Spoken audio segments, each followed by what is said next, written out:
Okay.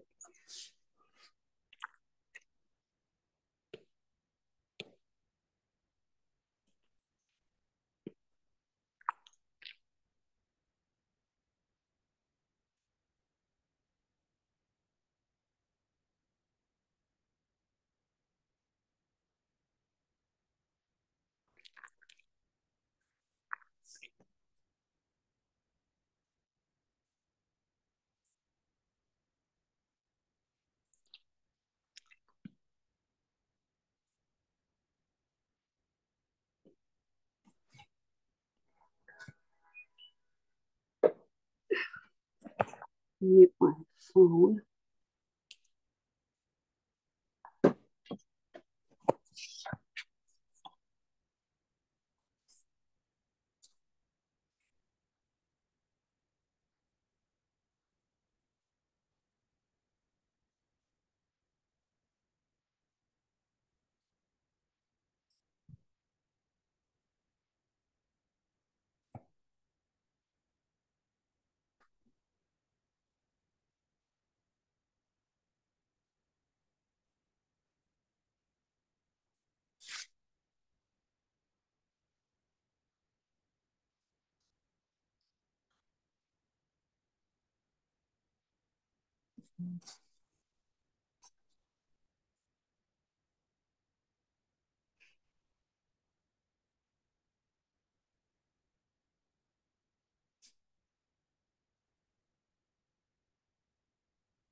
I'll probably, I hope that this is picking up my sound.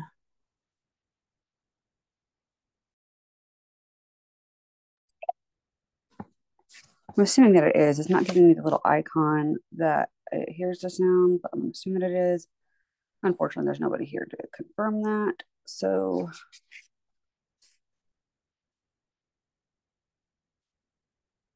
I'm going to go ahead and get started. Hopefully, people will join in as I go.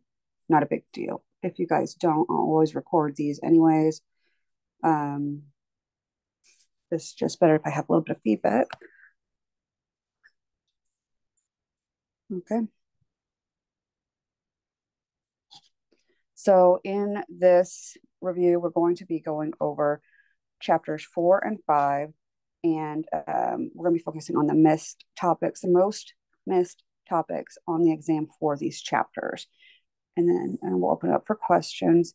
So I'm starting off with chapter 4. This is dealing with the bacteria and archaea. The major concepts that we had covered in chapter 4, of course, were the bacterial cell structures. Remember, they don't have true organelles. They don't have a true nucleus.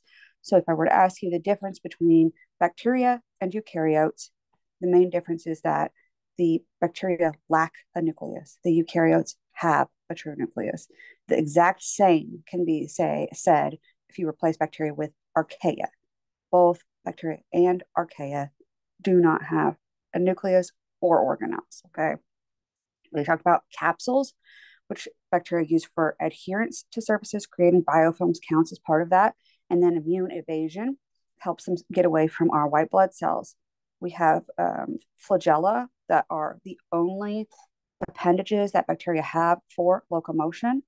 And then we talked about the different arrangements of the flagella around the cell. So we'll go over those 4 terms and what those arrangements are. I'm not going to mention them here. The cell envelope, which is referring to the cytoplasmic membrane, which everybody has a cytoplasmic membrane. Okay, all cells have the cytoplasmic membrane that contains whatever is inside of the cell. Think of the cell membrane, the cytoplasmic membrane, as being like the balloon, and everything that's going on inside of the cell is going on inside of the balloon. Cell walls are outside of the balloon. outer membranes, if you have one, are outside of the balloon. So all cells have a cytoplasmic membrane. Most bacteria are going to have a cell wall. Only the mycoplasma don't. And then the gram negatives have the outer membrane. Okay. Gram positive, their cell wall is very thick, and the gram negatives is very thin cell wall. And again, they have that outer membrane to help stabilize because they have the thin cell wall. Bacterial cell walls are made up of a substance called peptidoglycan. Peptido because there's peptides, which is just a short grouping of amino acids together, holding together chains of sugars, which is the glycan part. Okay. And we have mycolic acid present in only Mycobacterium. The Mycobacterium have that waxy coating that makes them resistant. It's made of mycolic acid. And then the ones that have no cell wall at all, again, those are the mycoplasmas, and they don't maintain a cell shape. They are pleomorphic, which is the name for not having a true cell shape. So they vary in size and shape because they don't have a cell wall helping maintain their size and shape. Then we have the gram stain that we introduced in chapter 3, and we got to know a little bit better in chapter 4 in detail. Remember, the gram stain is going to tell us the difference between gram positive and gram negative cells, which is based on the difference of their cell envelopes, which we just said has quite a great deal to do with the thickness of the cell wall. And for gram negatives, the presence of that outer membrane. So gram negatives, because they don't have that cell wall, don't trap that first primary stain, crystal violet, whereas the thick peptidoglycan of the gram positives does. The iodine helps fix it into place in the gram positives. There's really not anything to appreciably fix in place for the gram negatives. And then when we rinse with iodine, it'll rinse the crystal violet right out of the gram negatives because of that. But the gram positives will hold on to it. So we will counter stain with safranin, which is a red stain, to see the gram negatives if they're there, because otherwise they would have been clear cells. So gram positives will stay purple and gram negatives will be red. All right. Endospores, they are protective, dormant structures made in, again, rough times, right? So bad times.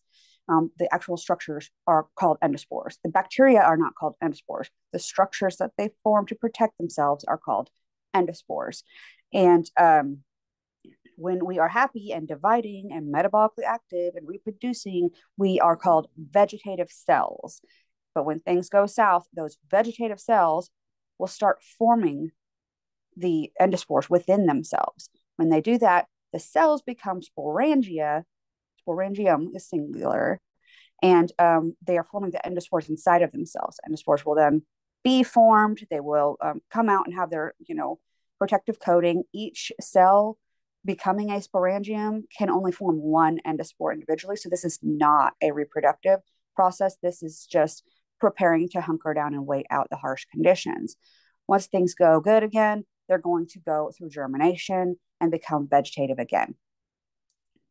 Yes, and then we had the terms where we had sorted our eukaryotes, all of them. So this includes archaea this time. So all the bacteria kinds and all the archaea kinds, based on their cell envelope, their outer covering type, we have those 4 terms that end in cute that we went through. Okay, moving on. Yes, okay. Chapter 5 talked about the eukaryotes, our key concepts there. We got into the different organelles and other structures for the cells, right, and what their functions were for each of those. We talked about the endosymbiotic theory that explained that perhaps organelles like mitochondria or chloroplasts evolved from a symbiotic or beneficial relationship with bacteria, getting eaten up by progenitor cells way, way, way back before multicellular organisms ever existed. And then we have, we discussed mitosis. Remember PMAT. PMAT is the prep phase. That is prophase. The literal word for it is prophase. We're just preparing. M is the phase, metaphase, where we're lining chromosomes up in the middle. A is anaphase, where we're going to pull those chromosome pairs apart. And T is telophase, where we're going to create, it's going to be totally done. We're going to create twin cells. It's another T for you. So telophase is that one. And we talked about the fungi. and their structures. Know the difference between hyphae and mycelium. Hyphae are the individual hairs of a mold structure. Mycelium is the overall body of the mold structure. We talked about the spore forming asexual reproduction aspect. Remember, spores are for reproduction for fungi. They are not for dormant or protective structures. Okay, it's completely different from endospores, not at all related. The words are just similar. So sorry that science confused you with that. But with fungi, the spores are just like think of fungal spores or mold spores. You know that those are for reproduction. So remember that for those guys, and how those are different from the other protective structures of bacteria. And they can spread their spores through structures that are called conidiophores or sporangiophores. And the conidiophores are the ones that are open and just release them freely. They're popping off like little dandelion fuzz going off into the wild. Or you have the sporangiophores that release sporangiospores that are only released when the sporangiophore is burst open because it has a covering over it containing the sporangiospores. Okay, so spores will break out and get released that way. So those two structures, whether it's covered or uncovered, if it's covered, sporangio, if it's uncovered, conidio. Okay, the protista, this is a kingdom protista. Kingdom protista has two subkingdoms, algae and protozoa. Okay, the algae are exactly what we think of with algae. They have chloroplasts, they go through photosynthesis, and they also create about 70% of the Earth's oxygen. Quite the oxygen producers, they way outrun plants, even the whole Amazon forest. Then we have the protozoa. The protozoa are single cell organisms always, but they have very sophisticated structures in their single cells that mimic what we might see in a true like multicellular organism, like mouth parts and legs and stuff like that. But they're still single cell, all right? These guys can be modal or non-modal, the protozoa, and their ability to be modal determines how we would like group them. So it's flagella to move around, it's cilia to move around, it's pseudopods, the fake feet to move around like amoebas do, or it's non-modal. Those are the four groups of the protozoa, and they can be pretty seriously disease-causing as well. Then we have the Animalia. Kingdom Animalia includes disease-causing organisms. The helminths, these are the parasitic worms. And this is going to include the flatworms, which are the platyhelminthes. The cestodes are your tapeworms. The trematodes are your flukes. And then the nematodes are your roundworms. So those are the terms associated with those. Those are the basics of those chapters. So the most commonly missed topics from this week for chapter 4, to begin, we have to start with gram positive versus gram negative. This is a pretty commonly missed concept. So, and we kind of just talked about it a little bit, but you'll want to know not just that gram positives have the thick cell wall and gram negatives have a thin cell wall, but you'll want to know all the major differences between these guys, okay? So in the gram positive, we have the thick peptidoglycan cell wall, and because it's thick, whenever we're making new cells, we might need a little bit of help, maintaining that structure. And the molecules that we use to help maintain that are going to be known as the, reposition this, lipoteichoic and teichoic acids. Ooh, didn't mean to do that, I apologize. Lipoteichoic and teichoic acids here. Those are only in gram positive. So these are only in gram positive. Wow, my hands are so shaky. Look at how shaky they are. That's nuts. All right. I'll just have to zoom in for the future, whatever. We'll just go through these zoomed in because I can circle stuff better. So yeah, gram positive and gram negative differences. Focus on all of them, not just the thick wall versus the thin wall, right? All walls are made of peptidoglycan. So that is the molecule that is making up our scaffolding. Still very shaky hands. Again, peptido, chains of the amino acids that are going to help cross-link those long chains of sugars, which is why the glycan, okay, that's glyco sugar always, okay? So yeah, so that's what makes up the scaffolding or lattice work, however you want to look at it, that makes up the all the bacterial cell walls, all right? And yes, they are thick in the gram positive and thin in the gram negative. Gram positive also have the lipoteichoic and teichoic acids helping stabilize. The gram negatives do not have those. They do not have lipoteichoic and teichoic acid. They don't need it because their cell walls aren't thick, so they don't need help maintaining their cell walls. However, because they have a thin, because they have a thin cell wall, thin here. Jeez. I guess it's because the morning. I don't really know why, but whatever. My hands are super, super shaky right now. What? Don't bark. Shush. Sorry. Because the cell walls are thin, we need a little bit of extra support for the gram negatives in order to maintain the structure for that one. So keep the cell shape and everything, since that cell wall isn't helping a whole lot with that. So that outer membrane is what helps with that in the gram negative. So that's what we're talking about here. These are what my straight lines look like right now. Ripley, be quiet. Nobody is touching you. Please be quiet. Meatball isn't near you. Sketty's not near you. All right, Meatball, come on. Jeez, man. All right, so on the outer membrane of the gram negatives, we have this molecule called lipopolysaccharide. Again, don't get overwhelmed by the fact that it is a long word, all right? Lipo is just those lipid molecules, those hydrophobic chains. Then we have polysaccharide, poly being many, saccharide being sugars. So there's several sugars linked to some hydrophobic chains. That's all that LPS is talking about. And that's really all you need to know about what that word means. Also, that word lipopolysaccharide, we abbreviate it as LPS. Lipopolysaccharide is also known as endotoxin. Okay, so we have that down here. Endo, because it is part of or inside of the whole structure of the gram negative. Now, it's on the outside of its surface, I understand, but it's part of its structure. So endo, okay? And so endotoxin, part of the structure of the gram negative, it's toxic to us. It causes things like fever. It causes an overall inflammatory response from our body, especially if it's in our bloodstream, to help cause, engage in the inflammatory response and all of that. So, Meatball, you cannot be this way. He's really needy right now. Sorry. Right, so we have the fatty acid chains, we have many sugars, we can abbreviate it as LPS. That's the easy way to remember it. So if you see lipopolysaccharide, it sort of spells itself out, lipopolysaccharide, LPS. And just remember that that is also known as endotoxin. They're the same thing. One of them is the science people word, lipopolysaccharide. The other one is the medicine people word, the endotoxin, because that's what they would be worried about in medicine. Okay, no, people.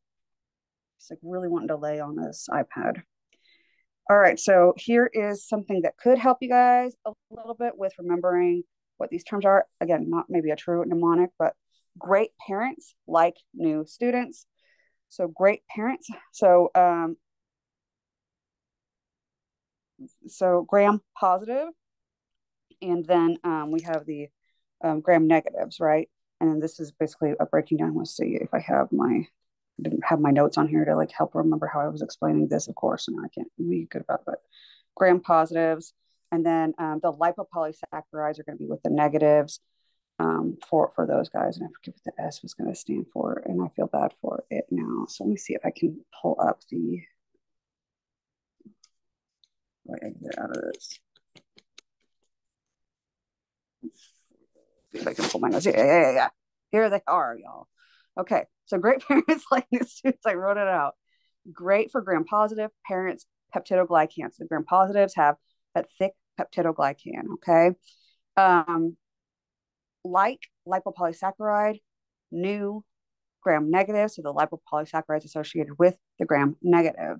And then we have the S for stain, I guess, because we didn't mention it too much in this exact slide right here. But remember that the gram stain, when we're talking about the gram stain, the gram negatives are going to have a negative color, red, and the gram positives are going to be purple.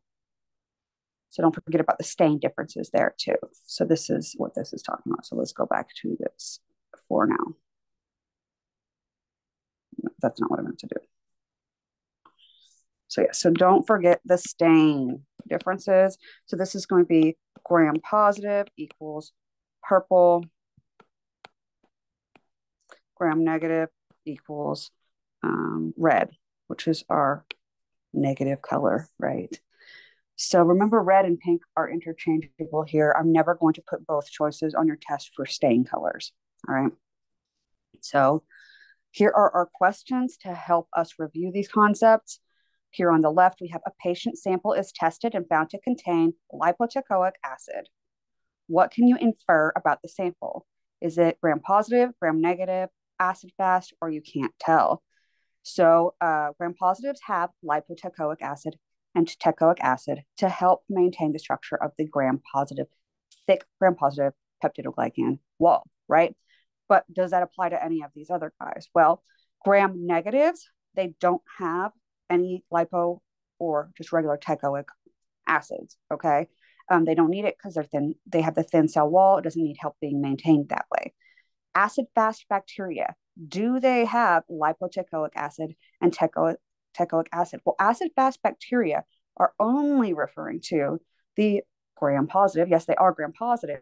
The gram positive bacteria that have mycolic acid on the surface. So when we're talking about the sample having lipoteichoic acid in it, maybe it is acid fast. I don't know.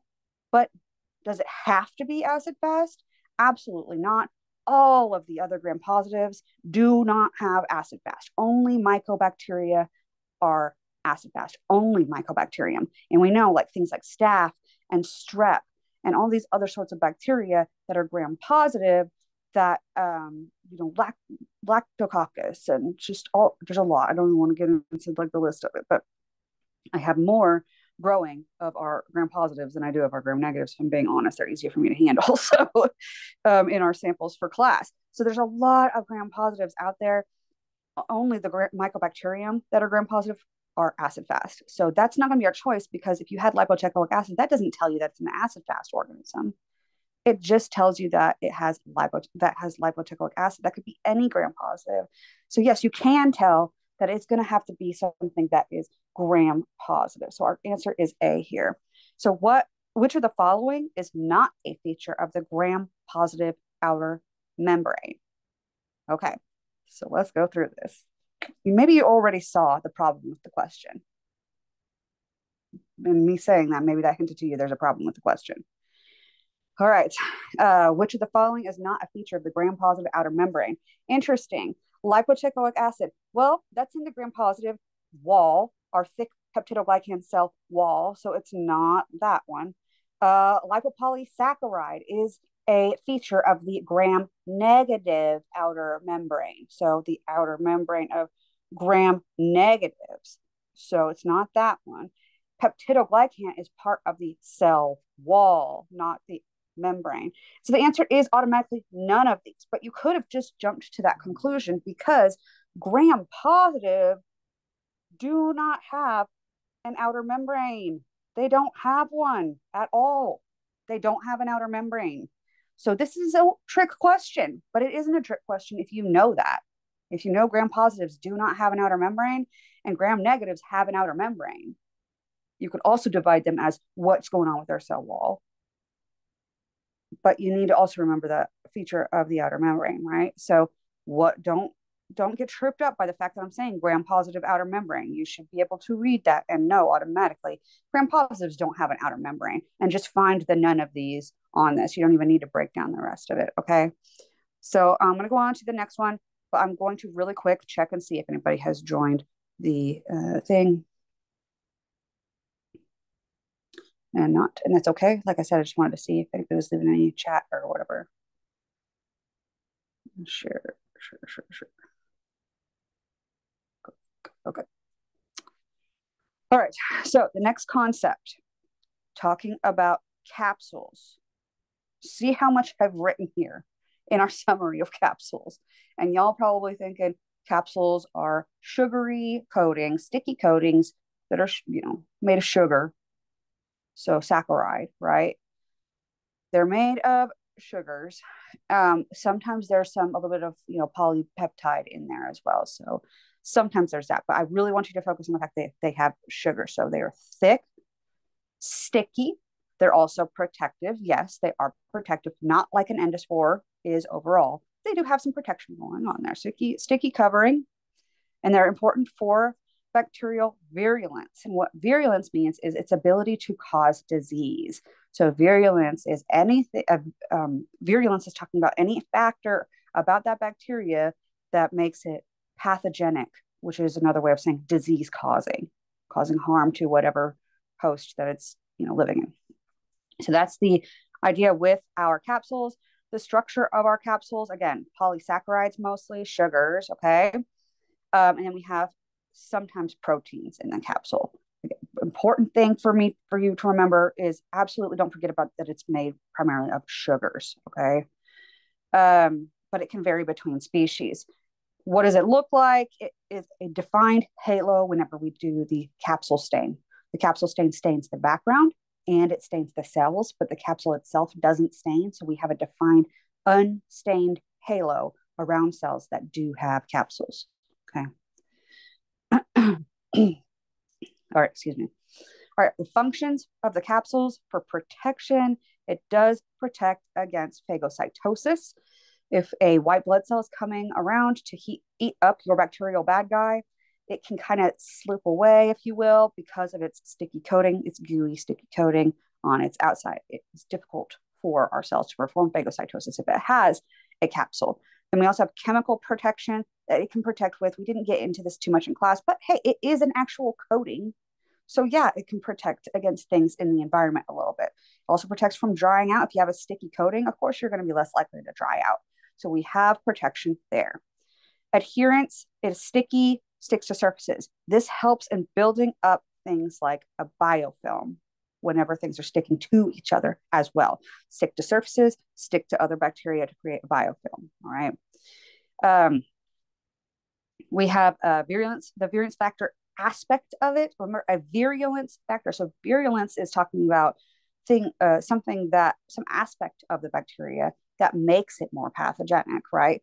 But any specific thing that has the ability to make something more pathogenic is called a virulence factor. So how virulent a bacteria is how disease causing it is, how much damage it's causing, how pathogenic it is. Its virulence factors are anything that play into that. Okay, so things like, does it make it easier for a bacteria to cause disease if it has this factor, X factor, Y factor, Z factor?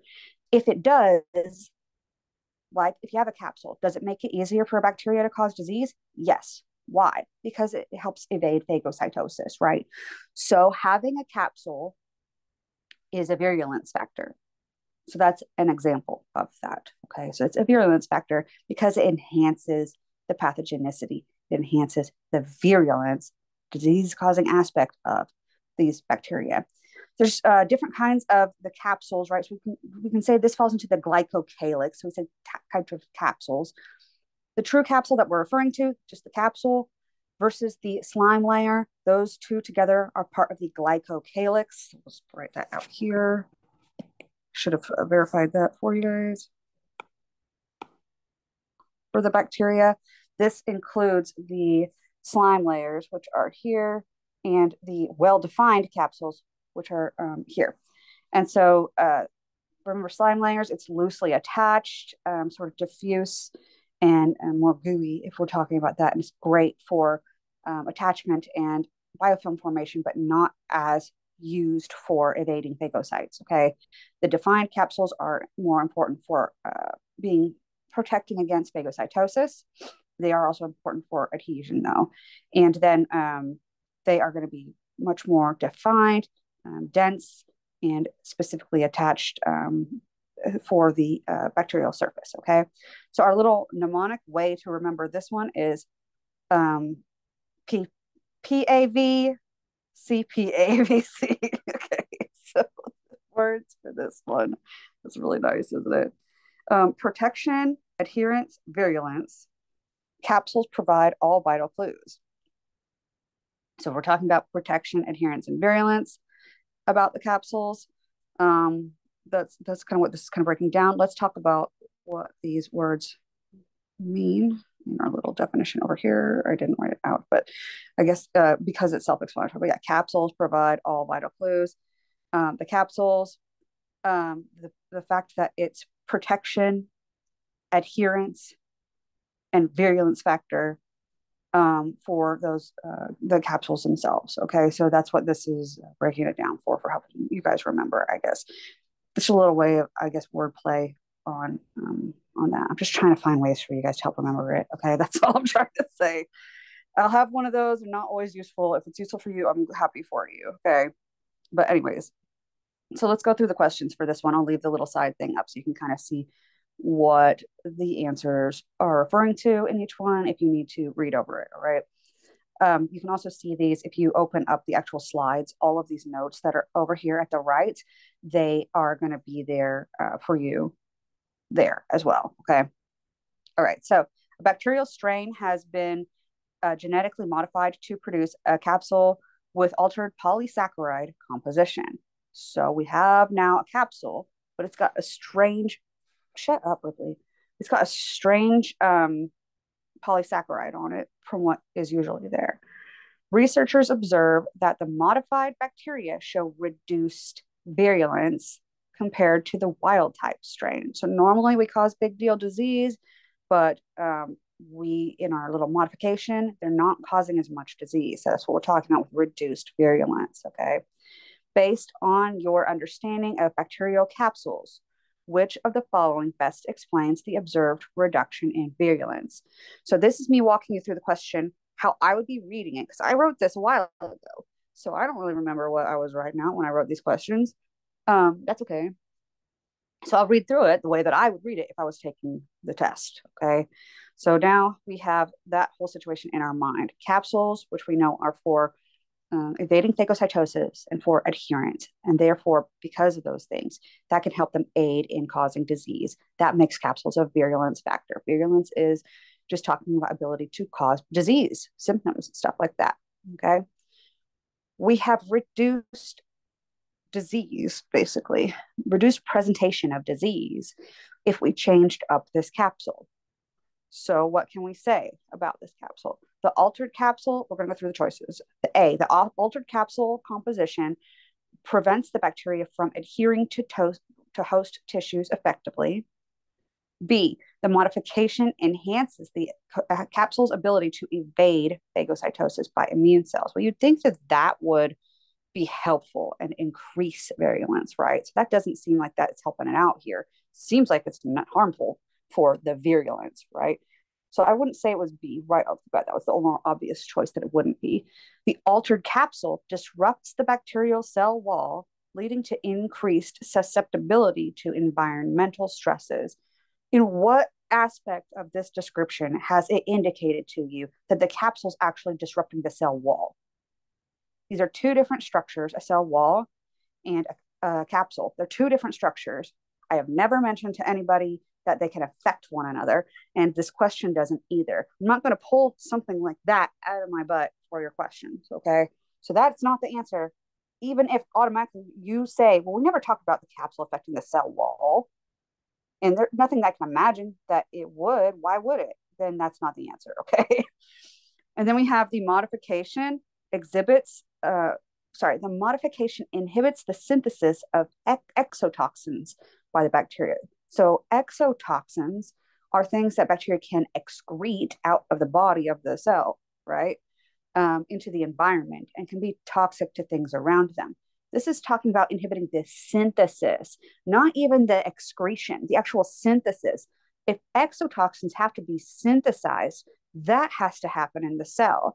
Exotoxins have to be created within the cell, just like everything else, and then have to be migrated out of the cell if we're going to excrete them. Even though they don't have true organelles, they don't have an endoplasmic reticulum, they don't have a Golgi apparatus, they still have to make things and excrete them, make things in the cell and then push them out. You don't ever make them outside of the cell. That just doesn't even make sense. What machinery does a cell have to make something outside of itself? It doesn't. It's all inside the cell. So that's the whole idea of the cytoplasmic membrane, holding everything in that the cell needs for function.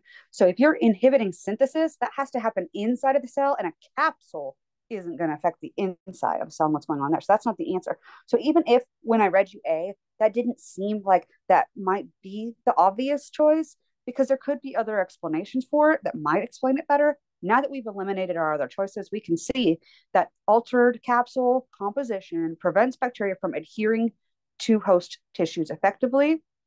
It could have been that it makes it so it is less effective at evading phagocytosis as well, right? But that's not one of our choices. So adherence is what this one is giving us. So it would have to be A here. Okay, so that's how we're going to break that one down. That's a complicated one. Good job. All right, in a laboratory experiment, researchers treat a bacterial culture with a chemical that degrades polysaccharides but leaves proteins intact. After treatment, the bacteria's ability to evade phagocytosis. Oh, here this concept comes. I was even just saying it. So its ability to evade phagocytosis is significantly impaired. What conclusions can be drawn about the role of the bacterial capsule in this context? And we've already mentioned, just to review our constant general idea of capsules, right? They're generally sugar-based. They can have some protein in them, but generally they are largely sugar dependent, right? So if you are degrading polysaccharides, like what would make up a capsule, polysaccharide, many sugar, right? And now phagocytosis is impaired. Evading phagocytosis is impaired. So your bacteria can no longer evade the attacking white blood cells as well. We know capsules help in evading. So our capsule must not be functioning well because you degraded the sugars, right? So we're thinking about all of that before we go into our choices. A, the capsule's polysaccharide component is crucial for evading phagocytosis, while the protein component is not involved. B, the protein component of the capsule is essential for evading phagocytosis, and the polysaccharide component does not contribute. I mean, look at what we're explaining here. We're talking about how that protein component is still there. If the protein component was important, it would be fine. Our evasion would be fine, and it is not. So it is not B. Okay, C, polysaccharides and proteins in the capsule are equally important for evading phagocytosis. And then D, chemical treatment suggests that the capsule does not play a role in the bacteria's ability to evade phagocytosis. It clearly explains that it is there in the sentence or question, right? So it's not that one. So now we're looking at what's left, which is A and C. All right. So we're getting rid of our polysaccharides, and we have lost our ability, or significantly lost our ability to evade phagocytosis, even though our proteins are left intact. So if we were to remove the proteins, would we see an equal effect, or would it still have a significant function that would be left over? So clearly the polysaccharides are very important for the endocytosis, all right? And because the proteins are completely intact and we have significant impairment, we're going to assume that the polysaccharides are the more important aspect here by far than the proteins. So they're not equal. The polysaccharide is the more important, more crucial. Protein component is likely not involved. So I would say A is the more likely choice, and C isn't so much. It doesn't seem like they're equal here. I want to be clear in the exam. So this is a very complicated question. Both of these are. In exam, they will be less vague. You might have similar questions, but they will be less vague in the choices. I just want you guys to at least be able to work through these, because if you can work through these, you should be good to go. Okay. All right. Next one, we have the, let me bring this back up to full size. The endospores, all right? So we're talking about endospores here. They're important for survival. They're designed for the bacteria to survive these adverse conditions, being dried out, being in high heat, not having nutrients around, right? And they can survive for decades like that. They're also protective so that in long-term exposure to poor conditions, they can still maintain their genetic information that's being kept inside, right? They're maintaining everything that's kept inside of the endospore. So for survival, they're for protection, they are completely dormant. They're not going to be functional in any other way. They're just little contents of like DNA waiting to get awakened so we can recreate the vegetative cell. So remember, in the endospore formation cycle, sporulation is the process that a vegetative cell will undergo to make an endospore. So vegetative, happy, reproducing, active, good times, right? We come across some bad times. We're running out of nutrients. Rough times are coming. So we're going to go through sporulation. And as a vegetative cell, become a sporangium, where we're generating an endospore within us, right? So each vegetative cell becoming a sporangium, generating one endospore, right? That's it. Then the endospore hunkers down and waits to be reawakened by whatever its signal is, its food and water, whatever, and then goes through germination. Germination is the process from going endospore back into vegetative cell, okay? Just recreating all of the structures of that cell. Usually it's going to be water and or nutrients being introduced to it, okay? And we'll go right back into it. These are only going to be bacillus and clostridium. And yes, you do absolutely need to know that for the exam, just like you need to know that acid fast is mycobacterium, and you need to know that the ones that don't have a cell wall are mycoplasma, and the ones that have endospores are bacillus or clostridium. All bacillus make endospores, all clostridium make endospores. Absolutely no other bacteria make endospores. There's a ton of them out there too. No other bacteria make endospores except for bacillus species and clostridium species.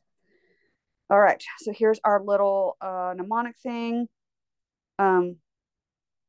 Let's see if I can do the ospore. Yeah, ospore. Okay.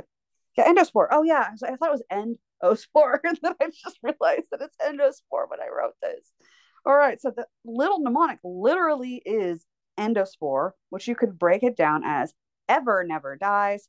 Organisms survive perilous, only reluctantly emerging. Okay, only reluctantly emerging means that they're going to hunker down until things are absolutely good, and then they're going to emerge as the vegetative cells, right? So ever never dies. These guys are so hardy. They can withstand most harsh conditions, including things like boiling, and radiation, drying. They're totally going to survive pretty much everything. So they're never going to die. Eventually they'll die with some things, but like for the sake of our understanding, they are super hardy, ever never dies. And these organisms will survive perilous conditions and will only emerge reluctantly whenever things return to good. That's what our little mnemonic is wording for us. Okay. Okay, what's next? Here's our questions for this concept. Researcher discovers a bacterial strain that forms endospores but lacks certain genes associated with spore coat synthesis. All right. So after exposure to extreme heat, the strain shows significantly reduced survival rates compared with other endospore forming bacteria. Which of the following conclusions can be drawn from this observation? So we know that if you're an endospore, you're going to be forming a thick coat. That's part of the whole process of making. And I don't need you to know what the terms are for it. I just need you to know that they have a coat that's or cortex or outer layer that's going to be really thick that helps protect it. That's the whole point of the protection, right? Is that outer coating of it. So that outer coating, they're saying that they've discovered bacteria that their outer coating isn't as good. And they aren't able to survive as well as guys that don't have that mutation, right? Normal one. All right, so what are the things that we can be saying about this? A, bacterial strains' reduced survival rate is likely due to a lack of DNA replication in the endospores. I don't know what that has to do with the coat. All right, I don't know what it has to do with the coat. It was just literally, when I say coat, it's just like a coat like you would wear. It's the outside of the thing containing what's inside, which is genetic material, but what does that have to do with the replication of the DNA? All right. The coat is just a coat. All right. The absence of the spore coat genes impacts the ability of the endospores to withstand extreme environmental conditions. Now we're talking, right? You don't have the coat on. Are you going to get cold faster? Yeah. Are you going to get wet faster when it rains on you? Yes. So these guys' coat got it's junk, super thin. Maybe it's just actually just a little t-shirt with a zipper down the middle, and it's not doing a whole lot, right? So B is making sense to me. C, reduction in survival rate suggests that the bacterial strains endospores have a higher metabolic activity compared to normal endospores. Endospores do not have metabolic activity. Endospores do not have metabolic activity. Only the vegetative cells do, right? So no on C. And then D, we'll go and we'll draw that one out, right? D, strains endospores are likely to be more resistant to chemical disinfections due to their altered structure. So if that were true, if they could resist the chemicals more easily because of their changes, they would be surviving better, not reduced, right? So it's not D. And we said we didn't like A either, right? That's what we said. Yes, that's right. I'm rereading it. So B is our answer here for this one. All right, our next question, a little bit less tricky. It looks, anyways. I don't know. A patient of yours is diagnosed with C. diff. Why would containment protocol be more strict for C. diff than for salmonella, for example? Okay, so even if you were like, I don't know what C. diff stands for, the choices are actually going to spell this out for you. So let's go through this. Salmonella is our first choice. Salmonella is endospore forming. What did I tell you about what organisms form endospores? Bacillus and Clostridium. Yeah, you have to actually remember that in your mind, not like any other way, right? So it's not A. Is salmonella the same word as bacillus or Clostridium? Absolutely not. Next choice, Clostridium difficile. Maybe that's what C. diff stands for. Is endospore forming? That sounds about right. But we'll go through our other choices. C, all gram-negative bacteria are endospore forming. Nope. We just can say nope on that one. Why? Even if you thought that bacillus or Clostridium were gram-negative, and they aren't. And I'm not going to even make you remember that right now. But even if they were, there's so many other gram-negatives out there, oh my gosh, that aren't bacillus or Clostridium, even if it were gram-negative. And they're not. Same goes for, if I had gram-positive on here. There's so many other gram-positives like staph and stuff that they aren't, it's not Clostridium staphylococcus aureus. It's literally Staphylococcus aureus. So it wouldn't be that either. So D, all diarrhea-causing bacteria are endospore forming. Well, yes, we know probably just because we know about C. diff that it causes a diarrhea-related disease. But all diarrhea-causing bacteria are endospore forming. What about salmonella, y'all? We just ruled that out. So already just from A, you can already rule out D. Even if you were like, I don't know, are they all Clostridium though? Clearly not, because salmonella ain't, and you know it causes diarrhea. E. coli ain't, and you know it causes diarrhea. So no. So it's got to be B, even if you were unsure. So you can go through all the choices and narrow it down. All right. Geez, man, that's another one. Oh, right. This is the terms, the terms. Okay. The cell envelope and breaking these guys down based on those terms, the cutes. All right. And first, we got to understand about, again, revisit that concept of the cell envelope. The cell envelope is the entire outside of the cell, everything that's containing the cell, that entire covering. The balloon that contains the air is the insides of the cell. The balloon is, in this case, going to be our cell envelope. The cytoplasmic membrane would literally be a balloon if the balloon were also surrounded in like a cell wall and another membrane, right? But the envelope is talking about everything on the outside of your cell, everything on the outside of the cell. So if I say, what is the difference between gram positives and gram negatives? It's not really just the cell wall, right? That's true. That is the main difference. But it's also whether or not there's an outer membrane, right? So we can also say it's just overall the cell envelope. So that's what I'm talking about here when we're talking about these concepts of the cell envelope. All right. The cell envelope is going to be the inner membrane that contains the contents of your cell. It's going to be the cell wall if you have one. That's made of peptidoglycan. Remember that mycoplasma do not have one. Gram positives have a thick cell wall. Gram negatives have a thin one. Sometimes you have an outer membrane. Gram positives never have an outer membrane. Gram negatives have an outer membrane. All right. Their outer membrane contains something called lipopolysaccharide or LPS or endotoxin. Those are all the same thing, like we mentioned previously.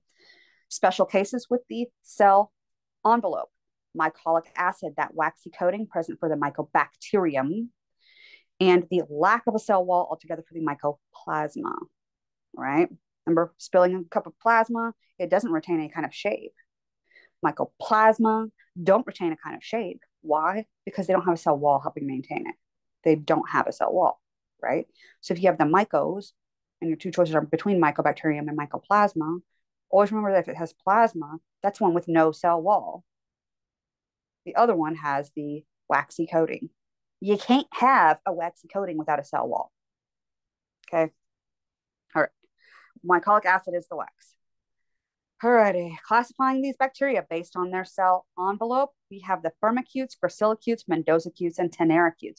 I've already told you guys how I break these up.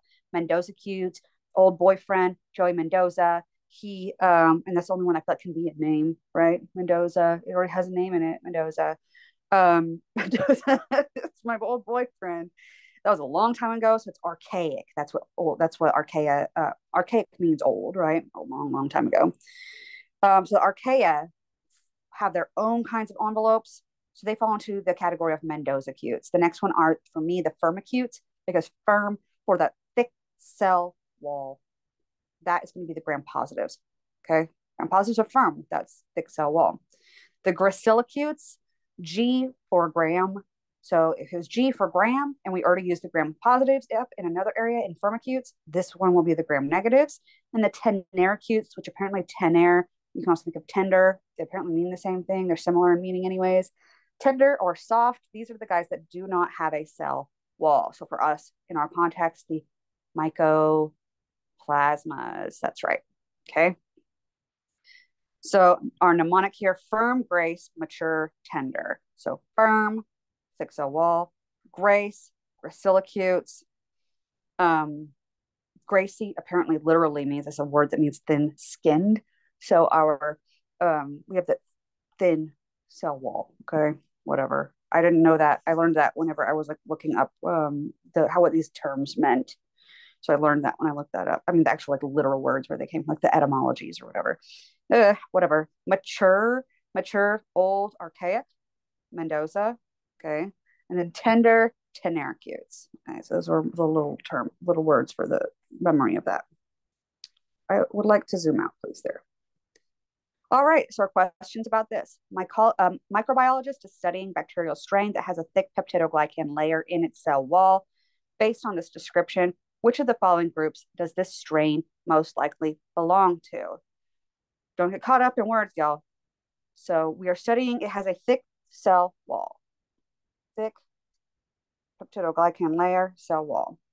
We know that the thick cell walls versus the thin cell walls, the thick ones are the gram positives. And we should be able to say the gram positives with their thick cell wall fall into the what? The firmicutes, A.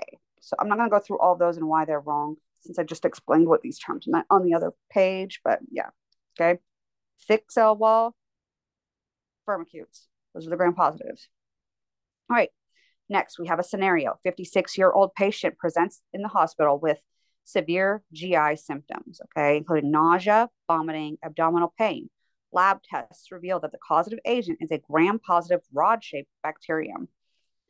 Upon further testing, it is noted that the bacterium cell wall is thick, and it shows resistance to desiccation and high temperatures. The physician suspects that the infection might be due to a common bacterium in the soil that can form spores. So here we're talking about endospores. All right, capable of surviving extreme conditions. Based on the case details, which of the following bacterial groups is most likely responsible for the patient's symptoms? I have given you a lot of information in this question. There absolutely will be questions like this on the exam. This isn't a direct question. There will be questions like this, where I will give you a lot of extraneous information and then ask you a question that asks you to only really know about one bit of it. This question is really only asking you what group, firmicute, gracilicute, mendozicute, or tenericute, which one is this? Well, what do we need to know to answer which group it falls into?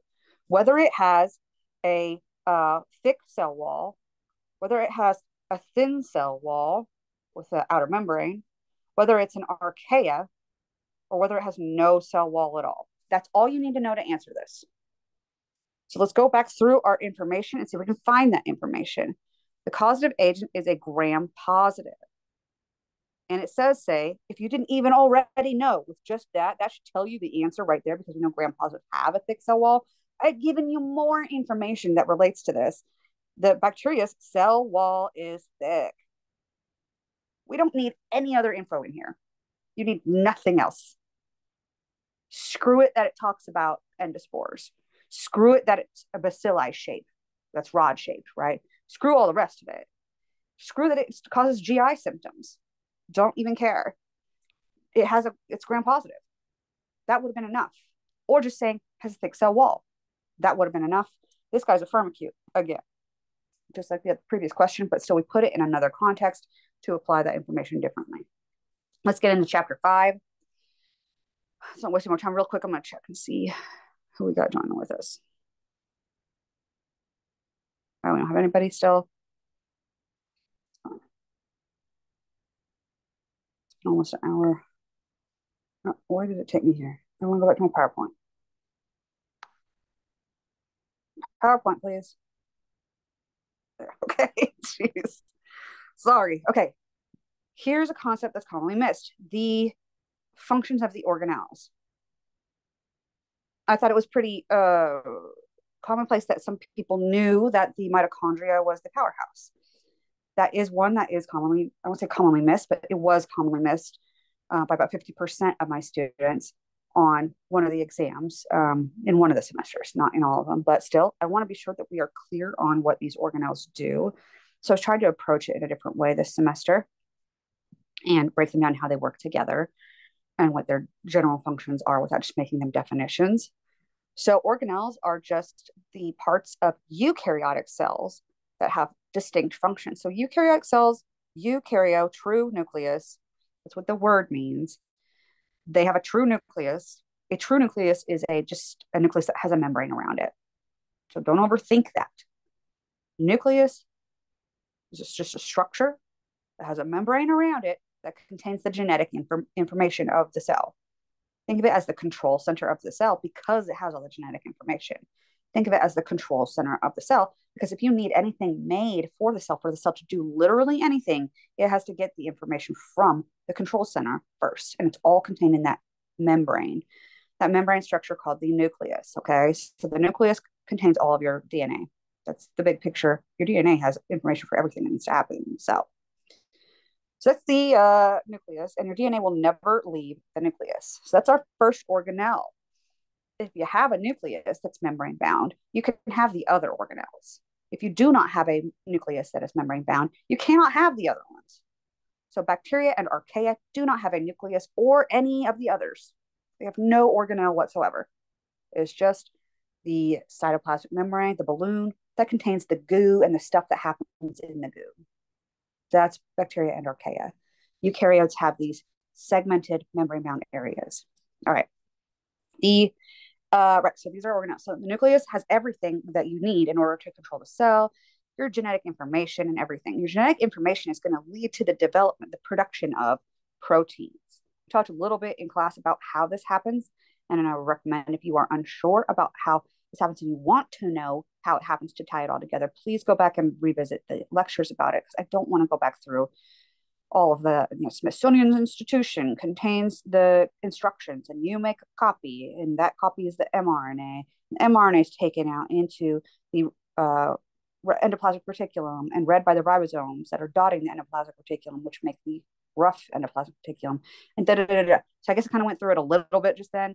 But if you want more information, please go revisit the lectures, okay? But for now, nucleus, DNA, your genes code for proteins. The proteins are going to be made in the endoplasmic reticulum. That's the big daddy function of the ER, making proteins and other molecules, Okay, so it's all going to get made in the endoplasmic reticulum, ER. The rough portion of the ER is rough for ribosomes. Okay, it's rough because ribosomes, little tiny structures made of ribosomal RNA, dot the surface of the rough ER, and they are ready to read your working copy of your gene to spit out the protein. So they are the protein making machines, and the endoplasmic reticulum is just like the building where it's all happening. Okay, then my dog is snoring. It's really cute. I have 3 of them here, by the way. The Golgi apparatus is the next part. So you've made everything. You made your proteins. You made your products, right? And now you need to package them and ship them wherever they need to go, in the cell, out of the cell, be stored in the cell, whatever it is. The Golgi apparatus is that. So packaging and transport. And the mitochondria is your powerhouse. This is literally where we're making our ATP. ATP provides the energy for anything to happen. You are not going to be making any protein from your DNA. It doesn't matter how hard you try. You cannot turn your DNA into a copy and then into a protein without ATP. It will not happen, which is why you need it so much, why it's so important for the cell. Okay, you run out of it so quickly. You make ATP in the mitochondria through a process called aerobic respiration. Learn about that in chapter 10. So mitochondria is our powerhouse. This is where we were talking about the endosymbiotic relationship, right? That mitochondria have their own DNA, circular DNA, just like bacteria have, single circular chromosome. They have their own ribosomes that look like bacterial ribosomes. They have 2 membranes like our gram-negative bacteria have. They divide on their own, and all this stuff that reminds us so much of bacteria. And isn't that neat? That's the endoplasmic, or sorry, that's the endosymbiotic theory. Endosymbiotic theory. Endo for inside, symbio for beneficial relationship. That's where these guys came from, eating a bacteria that we had a beneficial relationship and it became an organelle. Chloroplasts have that similar story, but chloroplasts obviously have a different function. They are going to be turning energy from the sun into usable energy for plant cells or algae cells. Okay, so that's really all we really know about that, but that's the side of photosynthesis for eukaryotes. So here we go. Never eat grandma's cookies. Sorry. Never eat grandma's cookies, y'all.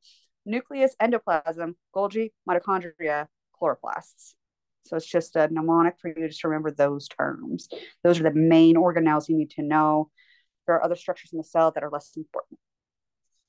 All right, so in a laboratory experiment, a eukaryotic cell is exposed to a chemical that disrupts the integrity of the mitochondrial membrane. We've got a lot of these experiments going on apparently in these laboratories. After exposure, the cell shows a significant drop in ATP levels and increased oxidative stress. Which of the following cellular functions is most likely impaired as a result of this chemical treatment? Well, we had a drop in our ATP, which is our energy level. So we know this about mitochondria. We're making energy in the form of ATP there. So our mitochondrial membrane is damaged, right? So here's our choices. Mitochondrial membrane damage, we have a drop in ATP. A, protein folding and modification in the endoplasmic reticulum has been affected. Well, no, we're not even talking about the endoplasmic reticulum here, are we? B, intracellular digestion of macromolecules by lysosomes, even if you didn't know what a lysosome was because we didn't mention it in the previous slide. Intracellular digestion has nothing to do with the mitochondria, right? If we're affecting mitochondrial membranes, how would what? Energy production through the aerobic respiration in the mitochondria. Yes, we don't have any more. We're dropping in energy. Energy is not being made that well. We know that happens in the mitochondria. We're affecting the mitochondrial membrane. So clearly that must be what's happening, right? The last choice is synthesis of lipids and steroids in the smooth ER. And that isn't what's affecting this either, right? So that's why our answer is C. The next question, a research team is studying a eukaryotic cell that shows a marked decrease in its ability to synthesize proteins. They observe that the cell's rough ER, endoplasmic reticulum, appears significantly damaged and its ribosomal RNA levels are low. Uh-oh. So our ER, the building, if you will, where protein production and other molecule production happens, the ribosomal RNA, which make up our ribosomes, it says it in the name, or ribosomes are low. Okay. So the rough ER, where protein production is occurring, is damaged, and we don't have as many ribosomes, which make our proteins. So we have, I would imagine, a decrease in the protein synthesis because of that. So yeah, we have a decreased ability to synthesize proteins. Okay, what is the most accurate impact on cellular functions? The decrease in protein synthesis is likely to cause a malfunction in the Golgi apparatus, which is responsible for protein modification and packaging. The damaged rough ER and low ribosomal RNA levels suggest that protein synthesis is impaired because the rough ER is the site of ribosomal attachment and initial protein synthesis. The malfunction of the mitochondria is causing decreased ATP production. That was the previous question, now, which is indirectly affecting protein synthesis by reducing the cell's energy supply. You can imagine that could be true, but that's not what we're talking about in this question. They're not linked together, the questions. Just this question is by itself. That's definitely not it. And then the reduced activity of the lysosomes, again with the lysosomes, y'all, is leading to an accumulation of undigested proteins, which impacts overall protein synthesis. Digesting proteins doesn't really have to do with protein synthesis. It can, but it doesn't have to, right? So, and we haven't talked about that really. So no worries about it. So not that. So we're left with A and B.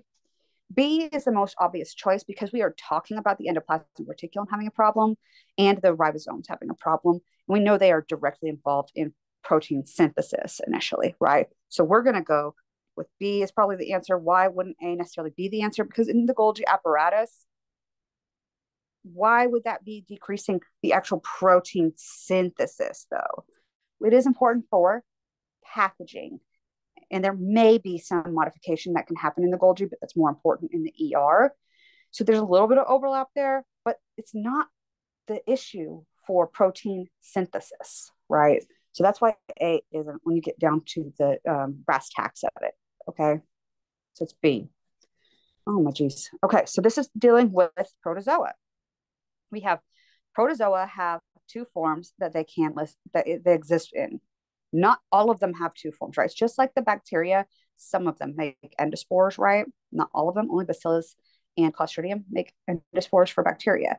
For protozoa, we don't need to know the groups that do make cysts, but some of them do and some of them don't. Just to be aware of that.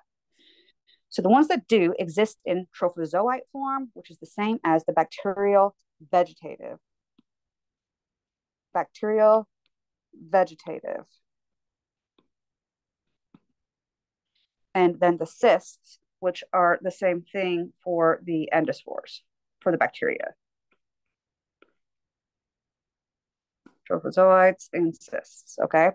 Free living, metabolically active, reproducing, good times, trophozoites. I always think of trough when I see trophozoite. If you're feeding from a trough like a pig would do, then you are not dormant. You're not in the rough times. You're having a good time, okay? So trophozoites, good time, all right? They are, and I'm not going to go through too much of these details. You're welcome to look through them and see how much difference you can find in comparison of them. But the trophozoites are going to be actively feeding. They're going to feed on organic matter. They're going to feed on bacteria. They're going to feed on other microorganisms because these are protozoa. These are eukaryotes, okay? And they will be engaging in division, metabolic activity, and in growth, and they can reproduce, asexually. Okay, so that's the idea. They can move around. They might have flagella or cilia or pseudopods in order to move around, so they're able to do all of these things. For the cysts, they are dormant. They are resistant. They are adapted for harsh conditions and survival. They are typically spherical or ovoid, just like you imagine an endospore would be, round, just waiting it out. They are metabolically inactive or significantly reduced, but just think of it as metabolically inactive. We're not doing anything. We're waiting because rough times. We won't do anything until good times. We can turn back into the trophozoite, okay? So it's for protection from harsh conditions. And then we have transmission. So this is also, cysts are useful for transmitting the disease. So whenever you get these diseases, usually if they are cyst forming protozoa, often it's the cysts that are getting you ill. Often these guys are for survival and for dispersal. So spreading the diseases, going to new areas, to find new areas to live, and whatever it is, and surviving harsh conditions for long periods of time. So basically, trophozoites versus cysts, active versus dormant, respectively, and then feeding versus survival, respectively. And then the life cycle integration, the trophozoites are for infection and replication, active infection. So once the cyst gets in you, and now it's in you, active infection is going to be done by the trophozoites. It's just like with the endospores. You step on that nail, the endospore itself is dormant always. It's not doing anything. Same with the cyst, dormant, not doing anything. But once it gets into the good environment inside of your body, it can become actively causing the infection and replicating. Okay, so that will be the job of the trophozoite or the vegetative cell in the case of bacteria. The cysts and the endospores both are ensuring the survival and spread of the protozoa or the bacteria, right? So tigers fight, cats cover, okay? Trophozoites fight, they have function. And then the cysts cover. I mean, they are going to chill, I guess that's the word. So cysts are going to chill. It's my lame word of explaining that. Okay, our questions for this one. Parasitology lab, examining a patient stool sample and identifying both trophozoites and cysts of a protozoa. Looking at both of them, all right, the active and the inactive. So you should always see this. Second, you see trophozoite, I'm putting it there for a reason. Active. Second, you see cyst, I'm putting it there for a reason. I'm putting that term there for a reason. Inactive, dormant. So you better automatically see that. The patient, even if I didn't say protozoa, if all I said was trophozoite and cysts, you should know that's a protozoa. Right. Patient is exhibiting GI symptoms like diarrhea and abdominal pain. There's so many things that can cause it, y'all. If you see GI symptoms, do not ever immediately assume salmonella. I will frown at you. Okay. There's so many other things. You need more info if you see diarrhea, all right? Based on the presence of both trophozoites and cysts, which of the following statements can best explain their roles in the infection cycle? So A, trophozoites are responsible for causing symptoms in the host due to their active feeding, while the cysts help in transmitting the protozoa to new hosts through their environmental contamination. Very provocative choice. So I'm leaning towards A already. B, trophozoites are primarily involved in survival and transmission, while cysts are involved in causing infection. Cysts can't cause infection because they can't multiply. You need to multiply in order to infect. Infect is like when we go through the incubation part in the 5 eyes. Infecting is when you're incubating in your host. You can't incubate and grow and multiply if you're a cyst, which is completely dormant. It's impossible. All right, trophozoites and cysts both contribute equally to infection. Well, no, already stop right there. I don't need to read the rest of it because cysts can't contribute to infection.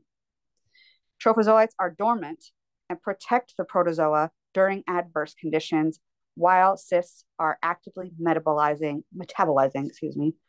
Cysts are actively metabolizing. I don't need the rest of it. Cysts do not actively metabolize. They're dormant, right? Trophozoites are not dormant. They're active. Well, we already liked A to begin with, but we've really cut down on B, C, and D. So A is our choice. That's why. All right, the next question. In an experimental study, researchers exposed protozoa and cysts to various environmental stressors, such as heat and desiccation. Desiccation is to dry out. The study finds that cysts, I should stop for just a second, just to let you guys know. If you guys get a question on a test and it says something like desiccation, and you don't know what that word means, you can risk it and ask me.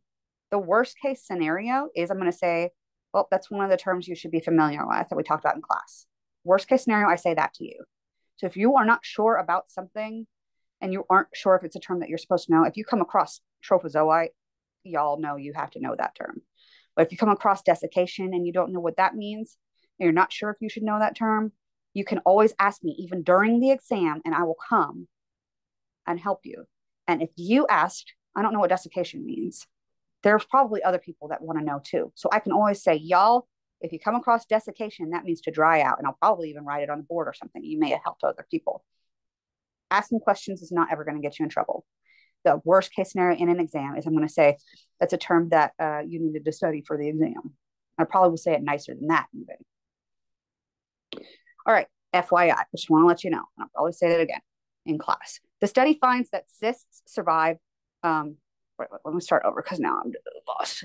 Right. Experimental study, we expose cysts to heat and desiccation. The study finds that cysts survive these conditions, the heat and desiccation, while trophozoites don't. What can be concluded about the function and adaptation of protozoan cysts? So we kind of already know this is basically just asking you what are cysts compared to the trophozoites. That literally is what the question is asking. Break it down, y'all. This is just asking us what's the difference between a cyst and a trophozoite? What's their functions? It just wants you to pick the choice, right? So cysts are adapted for active growth and nutrient absorption in harsh conditions, while trophozoites are responsible for transmission to new hosts. No, it's a very similar question to the other one, just actually similar, or just actually simpler, believe it or not. So cysts are not adapted for active growth. Next question, cysts are designed for survival under adverse environmental conditions. Now we're talking. Making them highly resistant to heat and desiccation. Now we're talking. Trophozoites are less resilient. Now we're talking. Okay, so that's our possible choice, this one. C, cysts are more susceptible to environmental stressors compared to trophozoites. No, cysts are the dormant ones because they are resistant. So they're resistant, so they can survive the harsh conditions. So that's not right. Cysts are not that. And then D, cysts are involved in active y'all. Okay, so cysts are not active. They are resistant. They are dormant for a reason. They're hanging out for better conditions. Cysts are the rough condition guys. Trophozoites, they're enjoying their trough. They're having good times. So they're only going to do good time stuff. Cysts are going to do the hard time stuff, like waiting out things. So B is our answer. Like that, I can't say these things over and over enough. I guess. So that is everything for chapters, whatever these were, 4 and 5. If you guys have any questions, okay, really. Sorry, if you guys have any questions, I don't think there's anybody here. Let me double check real quick.